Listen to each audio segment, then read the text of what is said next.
பருப்பு ஊற வச்சு அரைக்காமல் வாழைப்பூ பக்கோடா செய்ய போகிறோம். ரொம்ப டேஸ்ட்டாக இருக்கும். இப்போ வாழைப்பூவை எடுத்துட்டு நடுவில் உள்ள நரம்பெல்லாம் எடுத்துட்டு பொடி பொடி பொடியாக நறுக்கி தண்ணியில் ஊற வச்சுக்கணும். இந்த டைமில் வெங்காயம், கருவேப்பிலை, கொத்தமல்லி ரெடி பண்ணிக்கலாம். மல்லி, ஜீரகம், மிளகாய் இதை மிக்ஸி ஜாரில் சேர்த்து கொரகொரப்பாக பொடி பண்ணி எடுத்து வச்சுக்கலாம். வாழைப்பூ வடிகட்டி வச்சுக்கலாம். அரிசி மாவு, கடலை மாவு, கார்ன்ஃப்ளவர் மாவு 3 சேர்த்துக்கலாம். கொஞ்சம் பெருங்காயத்தூள் சேர்த்துக்கலாம். இது கூட தேவையான அளவுக்கு உப்பு சேர்த்துக்கலாம்.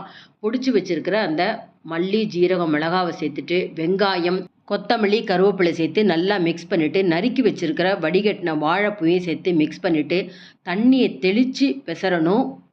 உருண்டை பிடிக்கிற அளவுக்கு வந்தோன்னா தண்ணி தெளிக்கிறது நிறுத்திட்டு ஒன்று போல் உருண்டை பிடிச்சிக்கலாம்.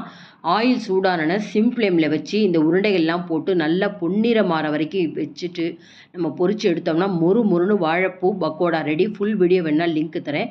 மறக்காமல் என்னோடய சேனலுக்கு சப்ஸ்கிரைப் பண்ணுங்கள்.